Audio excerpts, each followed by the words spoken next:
ദൈവത്തെ പറ്റിയുള്ള അറിവ് എത്ര കൂടുതൽ ഉണ്ടാകുമോ അത്രയും കൂടുതൽ അവിടുത്തെ നമുക്ക് സ്നേഹിക്കുവാൻ സാധിക്കുന്നു. ദൈവമനുഷ്യൻ്റെ സ്നേഹഗീത എന്ന മഹത് ഗ്രന്ഥം നമ്മുടെ ദിവ്യരക്ഷകനായ ഈശോയെക്കുറിച്ചും അവിടുത്തെ പരിശുദ്ധ അമ്മയെപ്പറ്റിയും വളരെയേറെ പുതിയ അറിവുകൾ നമുക്ക് പകർന്നു തരുന്നുണ്ട്. ഈ പുതിയ അറിവുകൾ നാം അറിയാതെ തന്നെ ഈശോയോടും മാതാവിനോടും നമ്മെ അടുപ്പിച്ചു കൊണ്ടുവരികയും അവരോടുള്ള സ്നേഹത്തിൽ വളരുന്നതിന് വളരെയധികം സഹായിക്കുകയും ചെയ്യുന്നു. നമ്മുടെ ദിവ്യരക്ഷകൻ ഈ ഗ്രന്ഥം ലോകത്തിന് പ്രദാനം ചെയ്യുന്നതിൻ്റെ ഉദ്ദേശ്യങ്ങളിലൊന്ന് അവിടുത്തെ പ്രിയപ്പെട്ട അമ്മയോടുള്ള ഭക്തി വീണ്ടും ഊർജിതപ്പെടുത്തി പ്രചരിപ്പിക്കുക എന്നതാണ്. എന്തുകൊണ്ടെന്നാൽ ലോകരക്ഷയുടെ രഹസ്യം തന്നെ ദൈവജനനിയുടെ മധ്യസ്ഥ പ്രാർത്ഥനയെ ആശ്രയിച്ചിരിക്കുന്നു എന്ന് കർത്താവ് പറയുന്നു. പുതിയ നിയമത്തിലെ സുവിശേഷങ്ങളും അപ്പസ്തോലിക നടപടികളും ലേഖനങ്ങളും യേശുവിൻ്റെ ജീവിതത്തെപ്പറ്റി വളരെ പരിമിതമായ വിവരണമാണ് നമുക്ക് നൽകുന്നത്. വിശുദ്ധ യോഹന്നാൻ തന്നെ രേഖപ്പെടുത്തിയിട്ടുണ്ട്. യേശു ചെയ്ത മറ്റു പല കാര്യങ്ങളും ഉണ്ട്. അതെല്ലാം എഴുതിയിരുന്നെങ്കിൽ ആ ഗ്രന്ഥങ്ങൾ ഉൾക്കൊള്ളാൻ ലോകത്തിന് തന്നെ സാധിക്കാതെ വരുമെന്നാണ് എനിക്ക് തോന്നുന്നത്. യോഹന്നാൻ 21:25. ദൈവത്തിൻ്റെ പ്രത്യേകവും വ്യക്തിപരവുമായ വെളിപാടിലൂടെ യേശുവിൻ്റെ അനുദിന ജീവിതത്തിലുടനീളം നടന്ന സംഭവങ്ങൾ നേരിട്ട് കാണുകയും കേൾക്കുകയും അനുഭവിക്കുകയും ചെയ്ത ഒരു വ്യക്തിയുടെ അനുഭവ സമ്പത്താണ് അത്. മരിയ വാൾത്തോർത്തയുടെ ദൈവമനുഷ്യൻ്റെ സ്നേഹഗീത എന്ന ഗ്രന്ഥത്തിലുള്ളത്. സാമൂഹികവും ഭൂമിശാസ്ത്രപരവും ചരിത്രപരവുമായ അന്നത്തെ സാഹചര്യങ്ങൾ കൃത്യമായി മനസ്സിലാക്കുവാൻ ഈ ഗ്രന്ഥം ഉപകരിക്കുന്നുണ്ട്. ദൈവശാസ്ത്രപരവും സാൻമാർഗികപരവുമായ കാര്യങ്ങളിൽ യാതൊരു അപാകതയും ഈ ഗ്രന്ഥത്തിൽ കാണുന്നില്ല. മറിച്ച് സുവിശേഷ ഗ്രന്ഥങ്ങൾ കൂടുതൽ ആഴത്തിൽ പഠിക്കുന്നതിനും മനസ്സിലാക്കുന്നതിനും വ്യാഖ്യാനിക്കുന്നതിനും ഏറ്റവും നല്ല ഗ്രന്ഥമായി ഞാൻ ഇതിനെ കാണുന്നു. സുവിശേഷവൽക്കരണത്തിൻ്റെ ഈ ദശകത്തിൽ ഈ അമൂല്യ ഗ്രന്ഥത്തിൻ്റെ പ്രചാരത്തിൽ സഹകരിക്കുക എന്നത് ഏറ്റവും വലിയ ഒരു പ്രേഷിത പ്രവർത്തനമായിരിക്കും. സുവിശേഷ സഹായിയായ ഈ വാല്യങ്ങൾ കേരളത്തിലുള്ള എല്ലാ മലയാളികളും വായിക്കുന്നത് അത്യുത്തമമായിരിക്കും. നമ്മുടെ കർത്താവിൻ്റെ സുവിശേഷത്തോടു കൂടി തന്നെ എല്ലാ ക്രിസ്തീയ ഭവനങ്ങളിലും അവശ്യം ഉണ്ടായിരിക്കേണ്ട ഒരു അമൂല്യ ഗ്രന്ഥമാണ് ദൈവമനുഷ്യൻ്റെ സ്നേഹഗീത. ഈ ഗ്രന്ഥത്തിൽ വിവരിക്കുന്ന പല സംഭവങ്ങളും നമ്മുടെ കർത്താവിൻ്റെ സംഭാഷണങ്ങളും ഉപദേശങ്ങളും സുവിശേഷത്തിൽ രേഖപ്പെടുത്തിയിരിക്കുന്ന സംഭവങ്ങളിലേക്ക് കൂടുതൽ വെളിച്ചം വീശുന്നവയാണ്.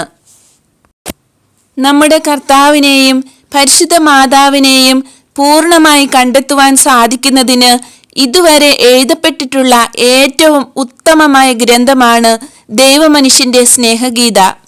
ഈ വക കാര്യങ്ങൾ ഓരോരുത്തർക്കും പ്രസ്തുത ഗ്രന്ഥം വായിച്ചു തന്നെ ബോധ്യപ്പെടേണ്ടതാണ്.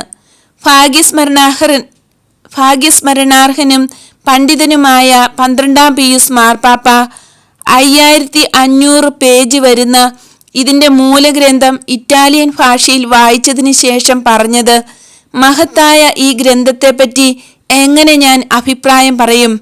അനുവാചകർ തന്നെ അത് മനസ്സിലാക്കിക്കൊള്ളും എന്നാണ്. ഏതുകൊണ്ടും നമ്മുടെ ദിവ്യരക്ഷകൻ അവിടുത്തെ രണ്ടാമത്തെ വരവിന് ലോകത്തെ ഒരുക്കുന്നതിനു വേണ്ടി നമുക്ക് പ്രദാനം ചെയ്തിട്ടുള്ള വിലയേറിയ നിധി തന്നെയാണ് ഈ മഹത് ഗ്രന്ഥം. 1-ാം വാല്യത്തിൻ്റെ ഉള്ളടക്കം മാതാവിൻ്റെ ജനനം മുതൽ കർത്താവിൻ്റെ രഹസ്യജീവിത പരിസമാപ്തി വരെയാണ്. 2-ാം വാല്യം മുതൽ കർത്താവിൻ്റെ പരസ്യജീവിതവും അത്ഭുതങ്ങളും വിലയേറിയ ഉപദേശങ്ങളും ആരംഭിക്കുന്നു. 1-ാമത്തെ വാല്യം മാത്രം വായിച്ചതിന് ശേഷം ഈ ഗ്രന്ഥത്തെപ്പറ്റി ഒരഭിപ്രായം രൂപവൽക്കരിക്കാതിരിക്കുകയായിരിക്കും നല്ലത്. തുടർന്നുള്ള വാല്യങ്ങൾ കൂടെ വായിച്ചതിന് ശേഷമേ വിലയിരുത്തൽ ശരിയാകുകയുള്ളൂ. ഈ ആധ്യാത്മിക ഗ്രന്ഥത്തിൻ്റെ മലയാള പരിഭാഷ കേരളീയർക്ക് വളരെയധികം പ്രയോജനപ്പെടും എന്ന കാര്യത്തിൽ സംശയമില്ല. ദൈവമനുഷ്യൻ്റെ സ്നേഹഗീത എന്ന ഈ ഗ്രന്ഥത്തെ പരിചയപ്പെടുത്തുന്നതിനും കേട്ടിട്ടില്ലാത്തവർക്കും കൂടി കേൾക്കുന്നതിനും വേണ്ടിയാണ് ഓഡിയോ രൂപത്തിൽ ഞാൻ ഇത് വായിച്ച് റെക്കോർഡ് ചെയ്യുന്നത്. അങ്ങനെ എല്ലാവരും ഇത് കേട്ട് ഈശോയുടെയും മാതാവിൻ്റെയും യൗസപിതാവിൻ്റെയും അപ്പസ്തോലന്മാരുടെയും മഗ്ദലന മേരിയുടെയും ജീവിതത്തെ കൂടുതൽ കൂടുതൽ മനസ്സിലാക്കുവാൻ അറിയുവാൻ സഹായകമാണ്. അങ്ങനെ എന്നാൽ കഴിയുന്നത് പോലെ സുവിശേഷം പങ്കുവയ്ക്കുവാൻ ഞാൻ ആഗ്രഹിച്ചു. അങ്ങനെയാണ് ഈ ചാനലിലൂടെ ഇത് ഷെയർ ചെയ്യുന്നത്.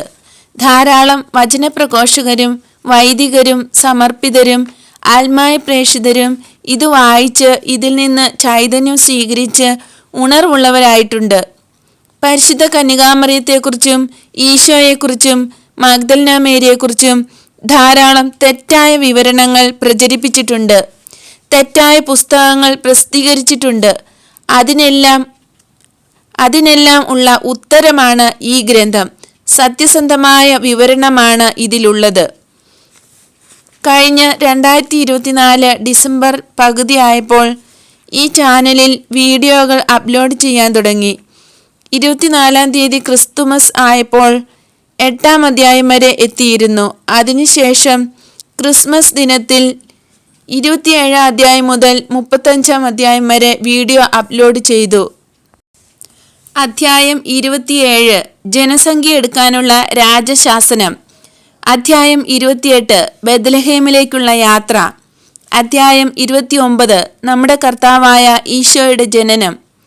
അധ്യായം 30 ഇടയന്മാർ ഈശോയെ ആരാധിക്കുന്നു. അധ്യായം 31 സക്കറിയാസിന്റെ സന്ദർശനം. അധ്യായം 32 ഈശോയെ ദേവാലയത്തിൽ കാഴ്ചവെക്കുന്നു. അധ്യായം 33 കന്യകാമേരി താരാട്ട് പാടുന്നു. അധ്യായം 34 ജ്ഞാനികളുടെ ആരാധന. അധ്യായം 35 ഈജിപ്തിലേക്കുള്ള പലായനം. ഇത്രയും അപ്ലോഡ് ചെയ്തതിന് ശേഷം ജനുവരി 1 വീണ്ടും ഈ 1-ാം വാല്യത്തിലെ 9-ാം അധ്യായം യോവാക്കിമിൻ്റെയും അന്നയുടെയും മരണം തുടങ്ങി കണ്ടിന്യൂസ് ആയിട്ട് വീഡിയോ അപ്ലോഡ് ചെയ്ത് തുടങ്ങി. അങ്ങനെ ഇന്നലെ 26-ാം അധ്യായം വരെ അപ്ലോഡ് ചെയ്തു. അധ്യായം 26 നസ്രസിലെ മേരി ജോസഫിന് കാര്യം വ്യക്തമാക്കി കൊടുക്കുന്നു. 27 മുതൽ 35 വരെയുള്ള അധ്യായങ്ങൾ ഓൾറെഡി അപ്ലോഡ് ചെയ്ത് കഴിഞ്ഞതാണ്. ആ അധ്യായങ്ങൾ കേൾക്കാൻ താല്പര്യമുള്ളവർക്ക് അത് കേൾക്കാൻ ഈ വീഡിയോയുടെ ഡിസ്ക്രിപ്ഷനിൽ ഞാൻ അതിൻ്റെ ലിങ്കുകൾ ഷെയർ ചെയ്തിട്ടുണ്ട്. അവിടെ പോയി അതെല്ലാം കേൾക്കാവുന്നതാണ്. കേട്ടിട്ടില്ലാത്തവർക്ക് വേണ്ടിയാണ് പറയുന്നത്. ദേവമനുഷ്യൻ്റെ സ്നേഹഗീത എന്ന ഗ്രന്ഥത്തിലേതുപോലെ തന്നെയാണ് അധ്യായങ്ങൾ ഓരോന്നും വായിച്ച് റെക്കോർഡ് ചെയ്യുന്നത്. അത് ഷോർട്ടാക്കാൻ പറ്റുന്നത് 2ആക്കി വീഡിയോ ചെയ്യാൻ ഞാൻ ശ്രമിക്കുന്നതാണ്. പക്ഷേ ചില അധ്യായങ്ങൾ ചെറുതാക്കാൻ പറ്റുകയില്ല. അതിൻ്റെ കണ്ടിന്യൂറ്റി നഷ്ടപ്പെടും. ഈശോയും മാതാവും വെളിപ്പെടുത്തിയ കാര്യങ്ങൾ തന്നെയാണ് ഇവയെല്ലാം.